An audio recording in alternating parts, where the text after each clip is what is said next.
ค่ะสำหรับหัวข้อถัดไปนะคะก็เป็นหัวข้อที่ยิ่งน่าสนใจเข้าไปอีกนะคะจะเป็นหัวข้อที่มีชื่อว่า Ransomware and Ecosystem ค่ะซึ่งวันนี้นะคะทางเราได้รับเกียรติจากคุณเชอร์ตันรากูประสาทนะคะจาก Cisco Talos Team เราจะมาฟังกันค่ะว่าในส่วนของ Ransomware มี Ecosystem อะไรนะคะที่เกี่ยวข้องกันบ้างนะคะแล้วก็เพื่อไม่ให้เป็นการเสียเวลาค่ะก็ขอเรียนเชิญคุณเชอร์ตันค่ะ And at this time, I would like to invite Mr. Sherton Raguprasad from Cisco Talos team to talk in the details of ransomware and ecosystem. So, ladies and gentlemen, please help me in welcoming Mr. Sherton to the presentation. Hi, everyone. Let me start my presentation. Yes, you can start now, Mr. Sherton. Yeah. So hope you can see my deck. All clear. That's great. So good morning, everyone. My name is Chetan Raguprasad. I'm threat researcher at Cisco Talos, and I've been in the industry since 13 years, and I've worked across InfoSec analyst, digital forensics and incident response specialist, and threat research, and I'm based in Singapore.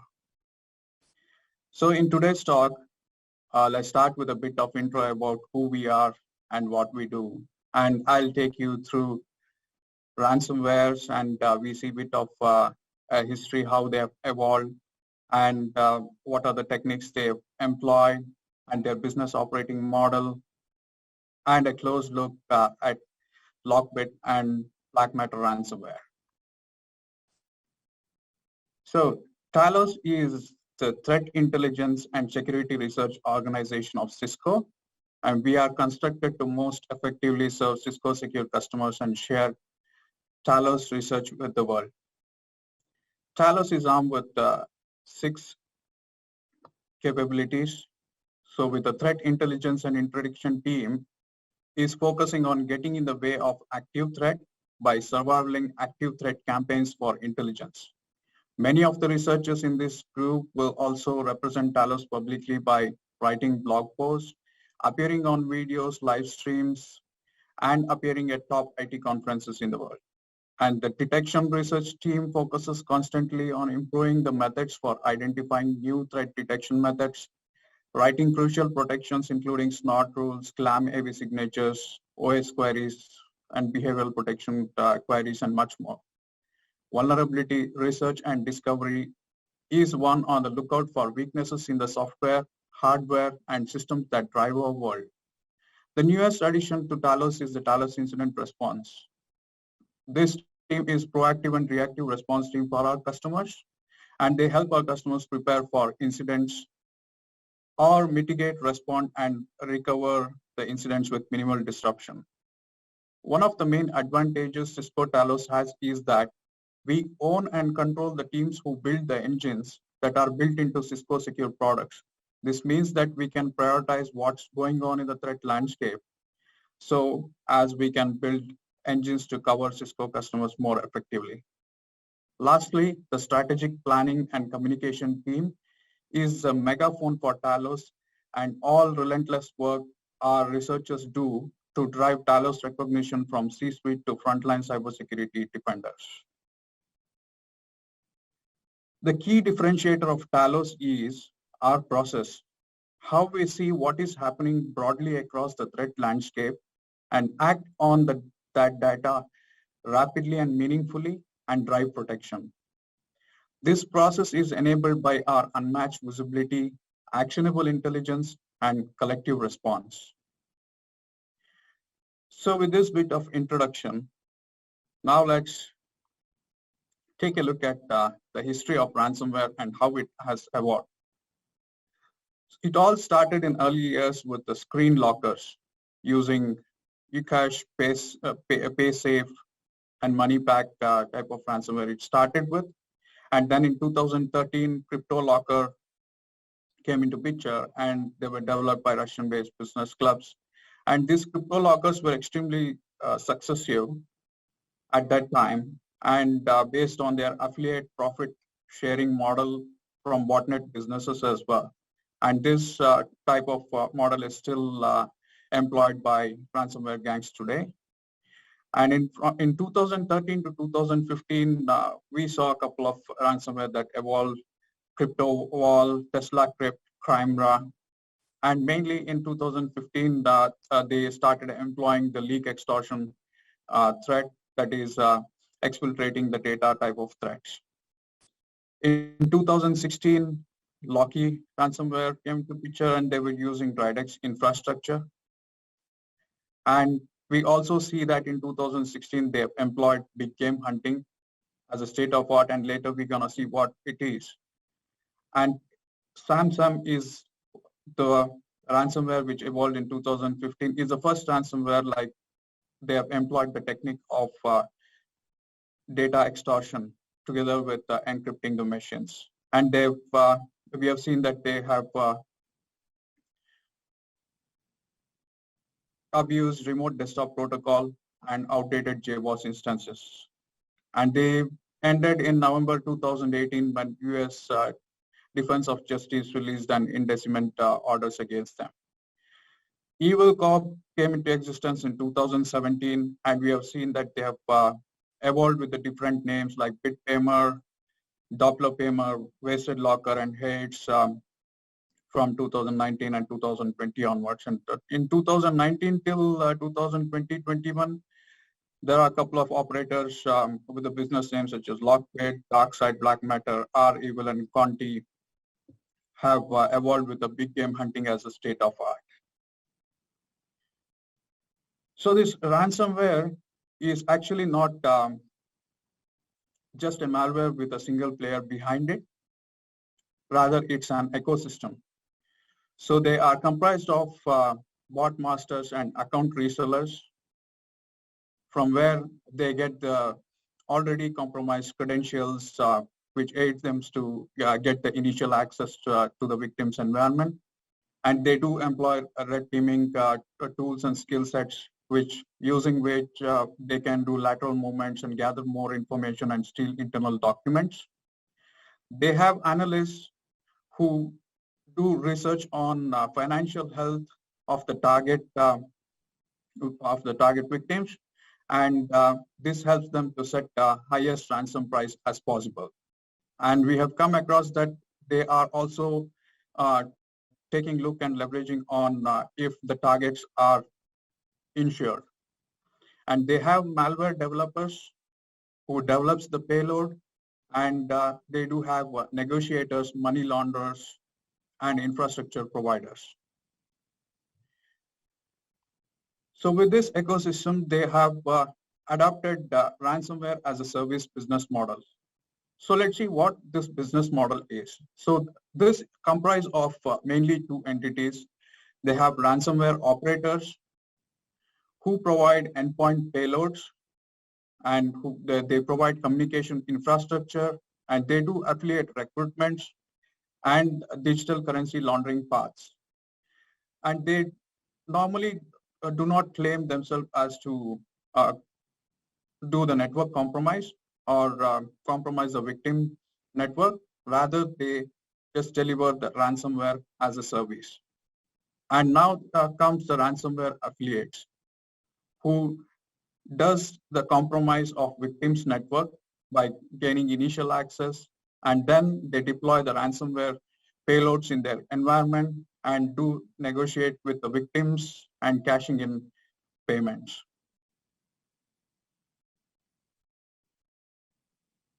So earlier we saw about big game hunting as a state-of-art concept. What it is means that over past few years, these ransomware operators, rather than infecting a single machine, they've started targeting organizations, and these big game hunters initially compromise one of the victims' machine in an organization and breach their network.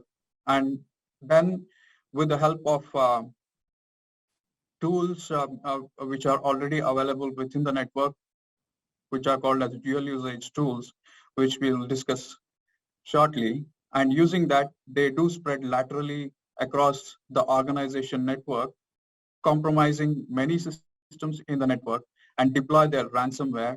And at the same time, they exfiltrate data from their victims' environment. So by doing this, it will be more likely that the victims or the organization who got compromised are compelled to pay the ransom. And we have seen several instances that the organizations with not having a strong backup retention and restoration policies, and at the same time, their production, the majority of their production network has got compromised and has gone down, were more likely much compelled towards paying the ransom. And this concept is sometimes called as big game hunting. So we talked about the tools which usually cyber criminals and ransomware operators use, like what these dual usage tools are. So they are mainly used for several benign activities within the organization as well, like system administration activities, and they have also been used by security teams, defenders, and researchers as well within the organizations. Some of those examples are like sysinternal tools, PuTTY, VNC, and team viewers. And they also have some Windows proprietary tools, which are called as living off the land binaries, lolbins. And some of those are like PowerShell.exe, and you can see WMI.exe, BitsAdmin. Using these, they can execute the scripts, and with the BitsAdmin and certutil, they can download the payloads or the further steps of payloads in their attack. And with the help of Red Server 32 or WScript, and even with the RunDel32, they can do the reverse injection type of attacks they can conduct.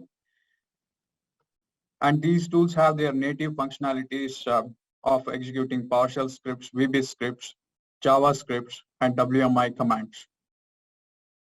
Apart from these natively available lolbins or the tools within the organization, the attackers or the operators, like, they also started making use of offensive security tools as well. These are the red teaming tools, like we've seen the Mimikatz, PowerSploit, Metasploit, and Cobalt Strike.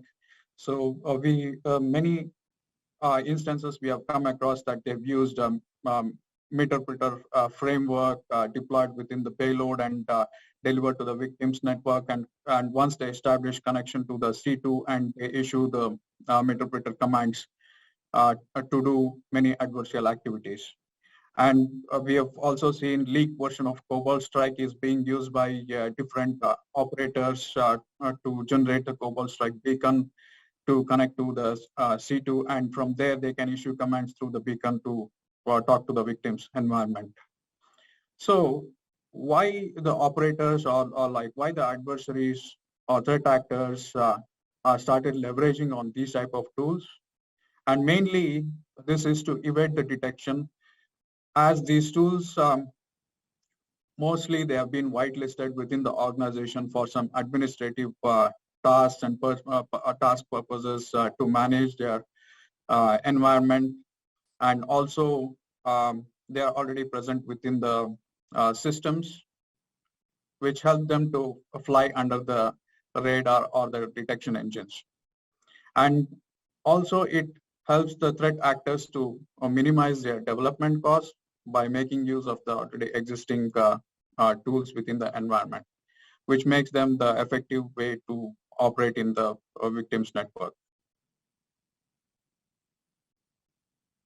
So now, so far we saw about the evolution of ransomwares, and we looked through their operating business model, that is ransomware as a service, like how they are operating, and some of the tools which they are leveraging on, and they're employing lolbins and dual usage tools.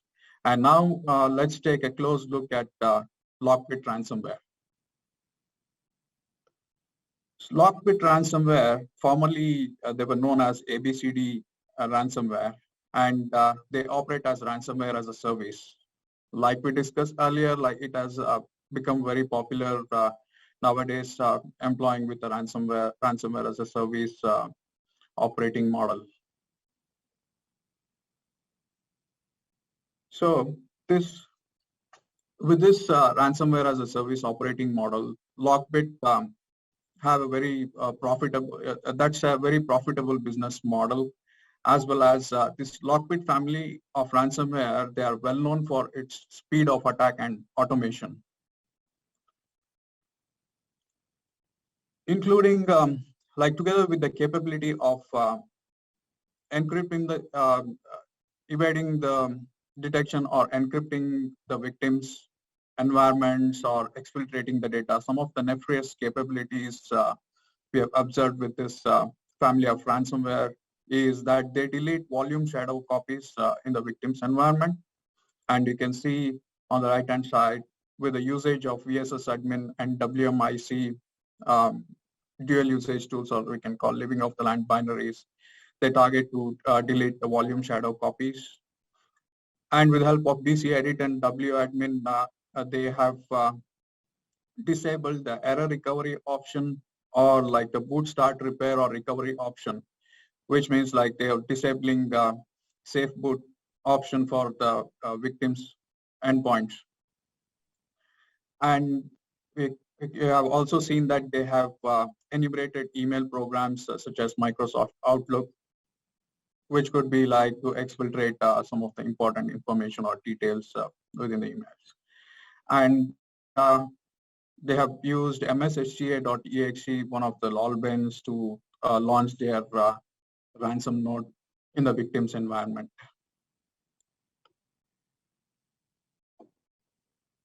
So with this being said,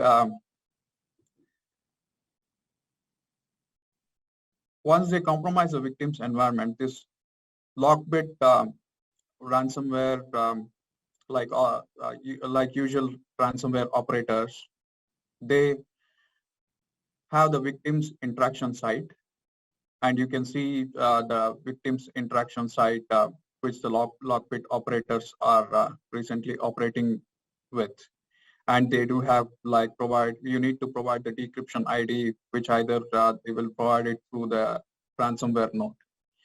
And the compromised data and the information about the victims and the amount of data which they have compromised, they usually publish on their dark side blog, which you could see here on the right-hand side, where it has been redacted with a victim's information. But you can see they have set the timers there, and those who have run out of the time and haven't agreed to pay the ransom, and they have also published their data, and they've updated their information in the blog has been published. And we have seen over 100 identified cases in October 2021 who have become the victims of this Lockbit gang. And we have also come across this Lockbit gang is apparently on a hiring spree, that they will keep looking for the operators or the members of the ransomware gangs from other gangs. Usually it happens like when another ransomware gangs or operators has been taken down, and their members, instead of like they're wasting their skills, that they might go and join another group which are operating. And the most crucial thing is like they are targeting corporate employees, or they are targeting those who can be an insider for them, to help them to breach company's network, being an insider. And in return, we have seen that they are offering or promising millions of dollars to them. Talos, in September 2020, last year, had a chance to interview one of the Lockbit operator. And we have learned a couple of things from their interview. And most importantly, like these threat actors continue to look out for weaknesses in the system, which means they try to target for known vulnerabilities in the system, like they look for unpatched servers or unpatched endpoints, rather than looking after a zero-day vulnerability or using some complicated or sophisticated techniques to breach the environment.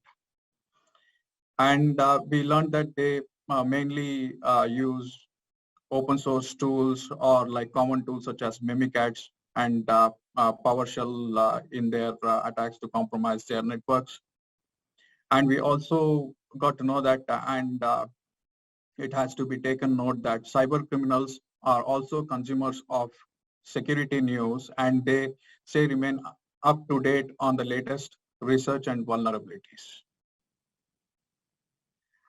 And some of the theories which we did confirm from those interviews are that operators and the affiliates of that gang have a strict requirement to generate profits from their attack. And they are mainly motivated on making money. And they do employ data exfiltration techniques where they exfiltrate the data from the victims, and they employ big game hunting as a state of art.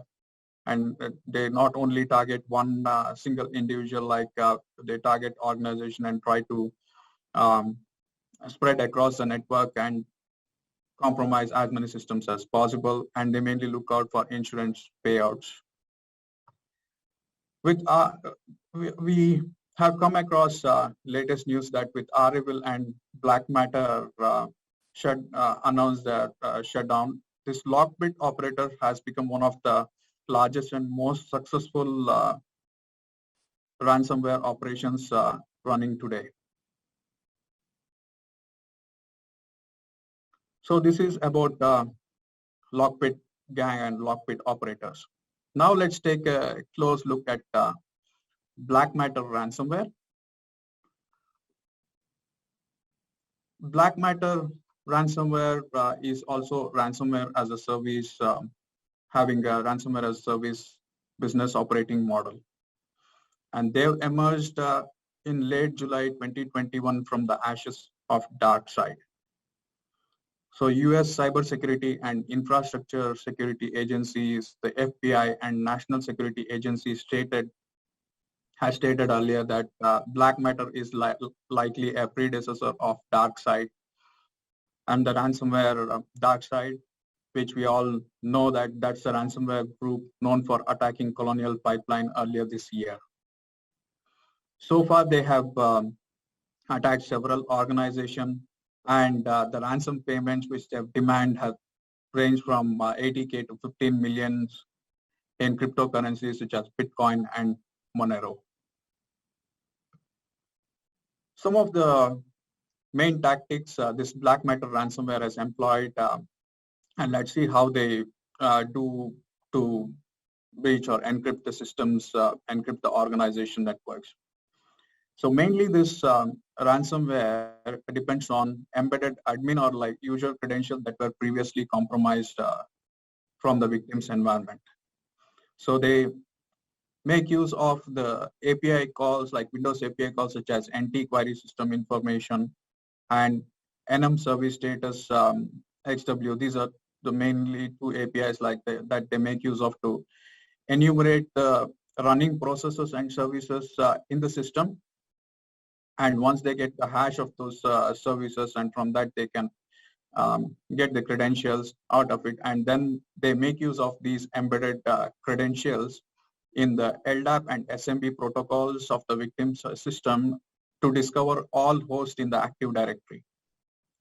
And once they discover all hosts in the Active Directory with the help of Microsoft Remote Procedure Call function, that is SRV, SVC, NetShare, and all using this function, they will discover the network shares which are attached to that victim's machine. So discovering those network share attached to those victims' machine, they encrypt all the shares which are connected to the victim's machine and drop their ransom note on those network shares, including the victim's machine system volume information. And we have seen that with some of the black matter samples, like they were after admin share, and they've also got the net logon details.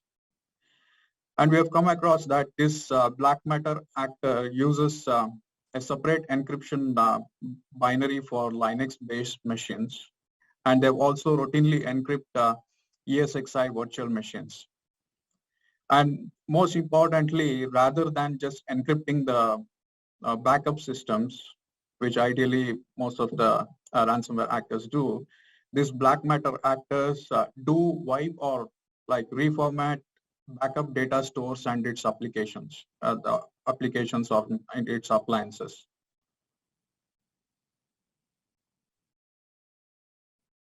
So here you can see the ransom note that black matter ransomware, once they compromise the victim's machine and do their encryption, drop this ransom note. And we can see that they are saying they will provide some information related to that your network is encrypted, and they have downloaded so-and-so amount of data from their environment. And they do also here mention that they are not politically motivated group, saying that they are not a nation-sponsored group, and they do not need anything except money. And also some of the information related to what are the things which they have exfiltrated from the victim's environment. And they provide information to the victims that how they can contact them with the help of a Tor browser, and they provide the link for them to contact using the Tor browser. So initially, this black matter gang had created a Tor chat for communicating with the victims, and that has allowed them to like start negotiating with the victims after they get their environment encrypted.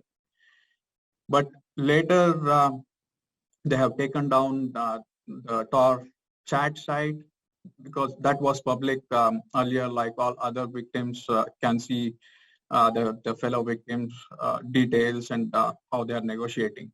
And now we saw that they have employed with a session key login approach to their victims' information site. And using that session key, that victim has to log in and provide their victim details, with which the actors or their affiliates will do the victim's verification before starting to negotiate with them. And we have seen that they have been targeting small and medium-sized businesses in order not to draw the attention for their activities. But later on November 3rd, we saw that the black matter gang has announced that they are shutting down their ransomware as a service program.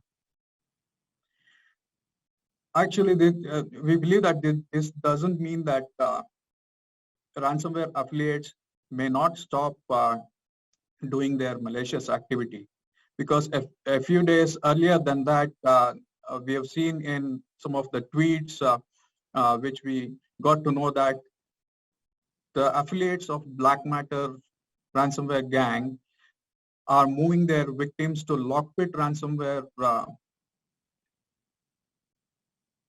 victims communication site or Lockbit ransomware blogs for negotiation. So this means that they are looking forward, or they have established a collaboration with Lockbit ransomware gang, or some of their operators might be moving to the Lockbit ransomware gang, or there is a possibility that in future they may rebrand themselves and reappear with the different names, like how it happens. So it is very much important for the defenders and the organization to keep look out for the new variants or the new ransomware operators when they evolve, and take a look at the TTPs which they are using, and take a look at their encryption mechanism, how they are, what type of encryption they are using to encrypt the victim's environment, and also look at their malware configurations, which you may get to know about their um, infrastructure which they are operating, or details about their infrastructure which they are operating. So with this details, and we look through how the Lockbit ransomware operators operates, and their TTPs they've used, and what's their current status, and how they are victimizing the users or the organizations. And we look through Black Matter and how they evolved, and uh, their announcement related to shutdown, and how they are now linking, trying to link through with or trying to merge with some other ransomware operators to continue their extortion. So now let's look at what the defense, or like the defenders can do at their end to prepare themselves from this type of attacks, or the organization, how they can prepare at their end. So some of the important preparation aspects which we would like to highlight are to implement strong detection signatures, like mainly you might apply latest patches, or like latest detection signatures, which will be continuously released by the security vendors, so that you can ensure that your organization is covered for any new attack trends, or the latest trends which exist in the threat landscape. And then it is also important to have or implement behavioral protection with the endpoint security products, implementing endpoint security products on their endpoints on your organizations with the behavioral protection enabled engines will really help the organization and defenders to block these type of attack at the initial stage of the cyber kill chain. And then some of the administrative controls, such as usage of strong passwords, like we see how Black Matter look through or abuse LDAP and SM, abused by enumerating the services and exfiltrating or stealing the credentials, embedded credentials from the environment, and implement multi-factor authentication for the applications or the environment within the organizations, and do regularly patch and update the systems within the organizations. And this is most important, as we saw that some of the operators, they are after known vulnerabilities which have been left unpatched in some cases. So it is very important to patch the systems regularly and keep systems updated.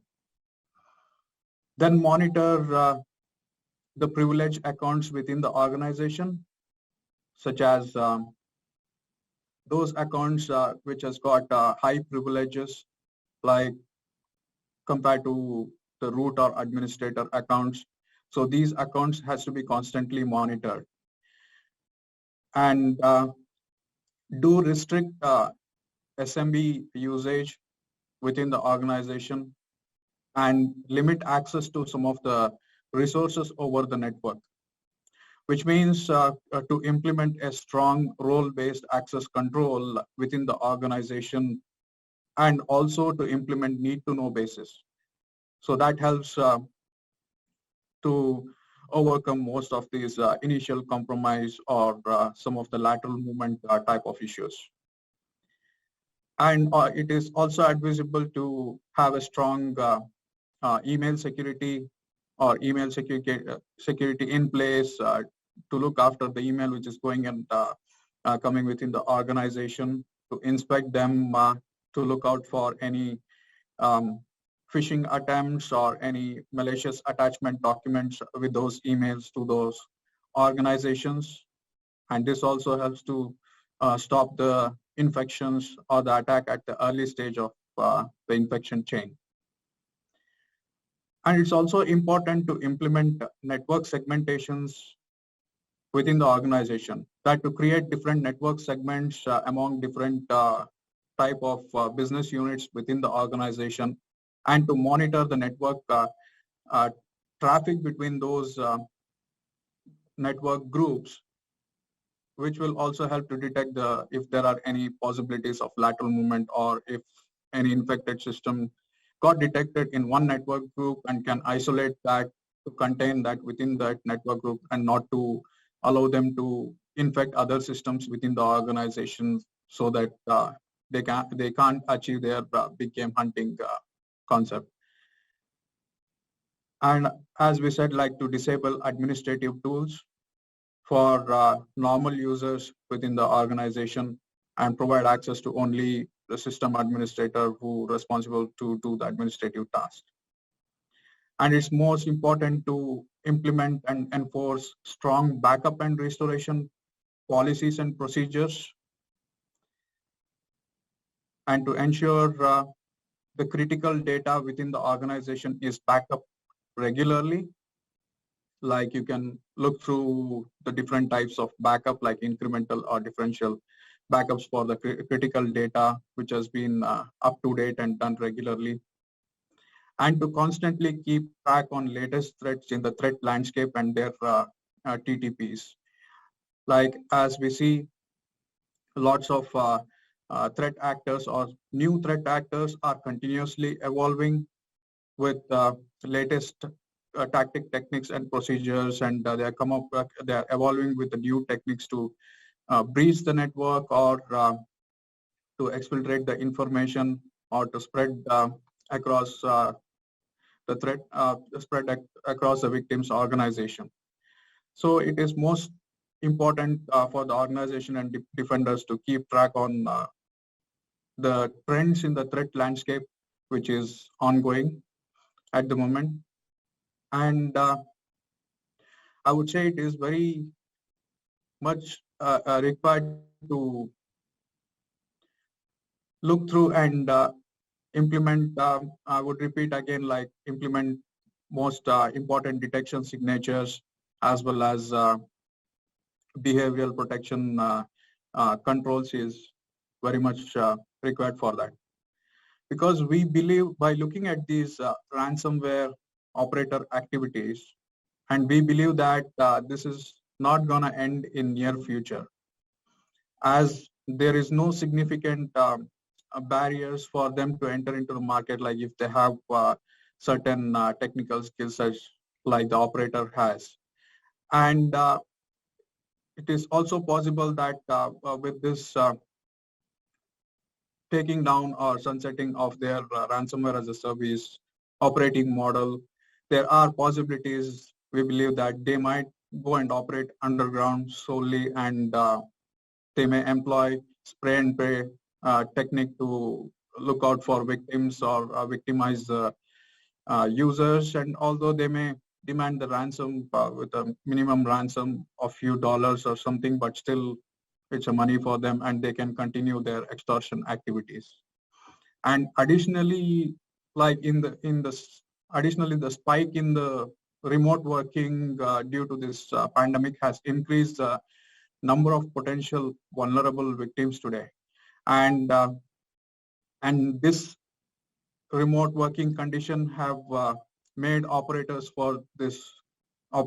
such as Lockbit or other ransomware operators more favorable to continue to expand their operations.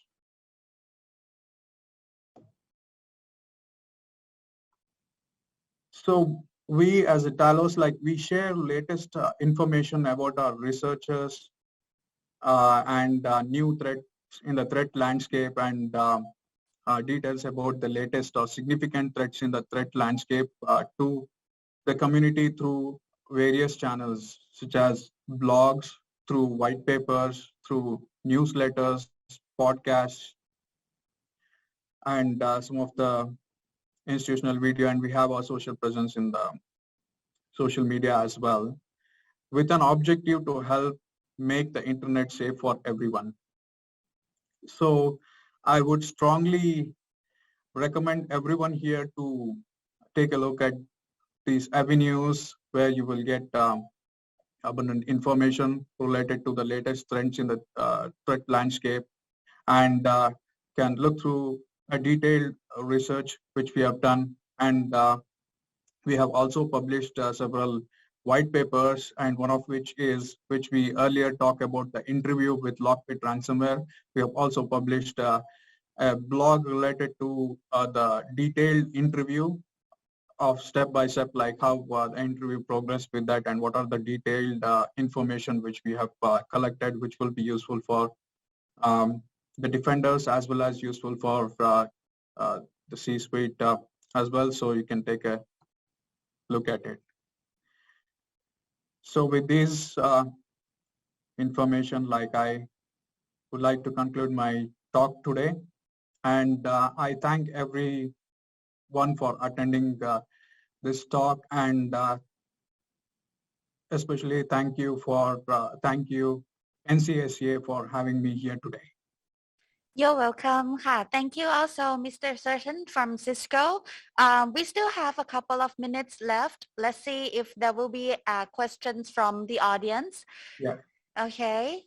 นะคะก็จบไปแล้วนะคะสำหรับการบรรยายนะคะเกี่ยวกับ ransomware นะคะ and ecosystem นะคะซึ่งเมื่อกี้เนี่ยทางคุณ Certain นะคะจากCisco Talos นะคะก็ได้ฝากช่องทางนะคะที่จะสามารถที่จะหาข้อมูลเพิ่มเติมแล้วก็เอกสารที่ทาง Cisco นั้นเผยแพร่นะคะรวมทั้งเอกสารเพิ่มเติมนะคะเดี๋ยวในช่วงบ่ายนี้เราจะเปิดให้ดาวน์โหลดกันนะคะหลังจากที่เราได้รวบรวมเรียบร้อยแล้วนะคะ so if you have any questions please feel free to type your questions to the chat to the Q&A box okay so one of our audience say I'm glad to listen to you thank you again thank you okay ค่ะนะคะ so like you recommended a few tips of how to like protect yourself and organization from ransomware. Okay, so can you really like give how can I say really short summary on that just one last time for people to like get the most important part of it?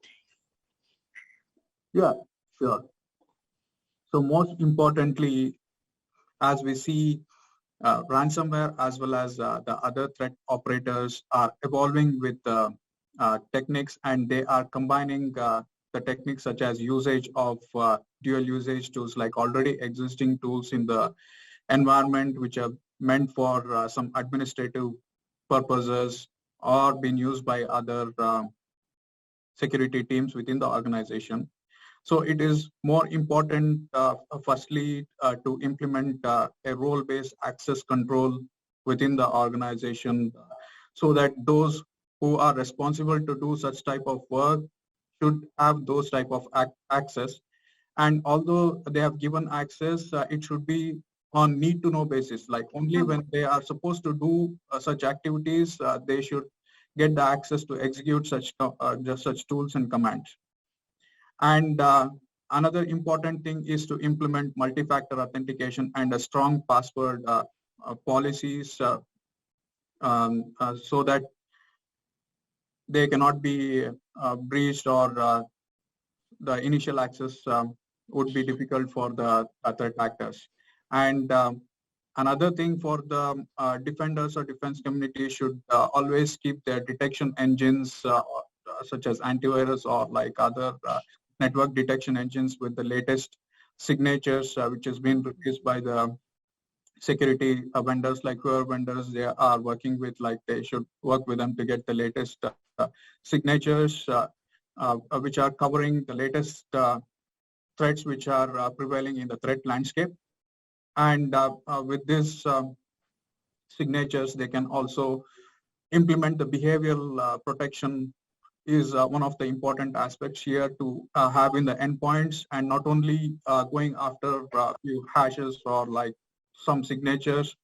Most of the malwares could evade those detection and fly under radars.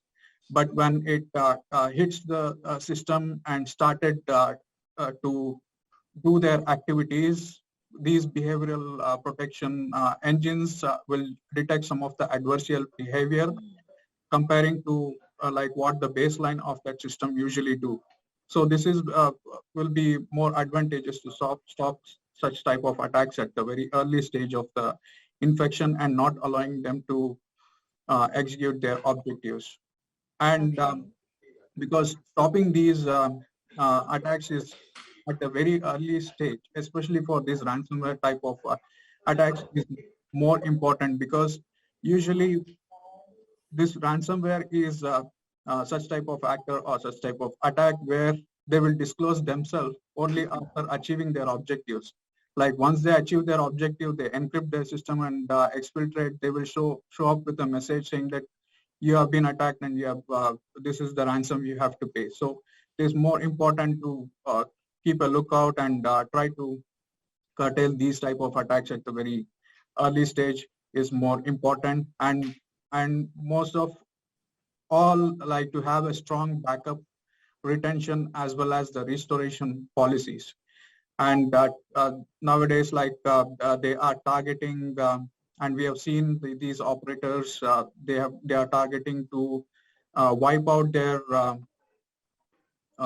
backup drives or like wipe out their storage appliances, as well as they are disabling or they are removing volume shadow copies within the victim's environment, leaving a very minimum or like a zero possibility for the victims to restore their data to the systems which have been attacked. So it is very important to have a strong policies around these backups and to make sure that these backups for the critical data is done without any failure. So anytime with such type of attack can be the chances of restoration will be high for an organization rather than getting victimized to pay the ransom. Thank you. Thank you so much. So let me just summarize this in Thai for our audience a little bit นะคะก็อย่างที่คุณเชิดทันเล่าให้ฟังนะคะว่าเรามีransomware มันพัฒนาไปมากมายเหลือเกินนะคะการใช้ multi-factor authentication นะคะเป็นสิ่งที่จะต้องจำเป็นแล้วล่ะ password อย่างเดียวไม่พอแล้วนะคะจะต้องมีการอัปเดตซอฟต์แวร์อยู่ตลอดเวลานะคะทุกสิ่งที่เป็นตัวป้องกันความปลอดภัยของระบบเราอัปเดตให้เป็นเวอร์ชันล่าสุดอยู่เสมอนะคะมีการแบ็กอัพข้อมูลที่ดีนะคะเราต้องรีบปกป้องแล้วก็ detect ตรวจพบให้เร็วที่สุดก่อนเพื่อที่จะมันง่ายกว่าการที่จะไปแก้ไขภายหลังนะคะ so yes I think we have already come to the end of the session Mr. Sertan thank you so much again for joining us today ค่ะขอบพระคุณมากค่ะคุณ Sertan thank you again Thank you very much. Thank you again for having me here today. You're welcome. It's an honor. ค่ะนะคะ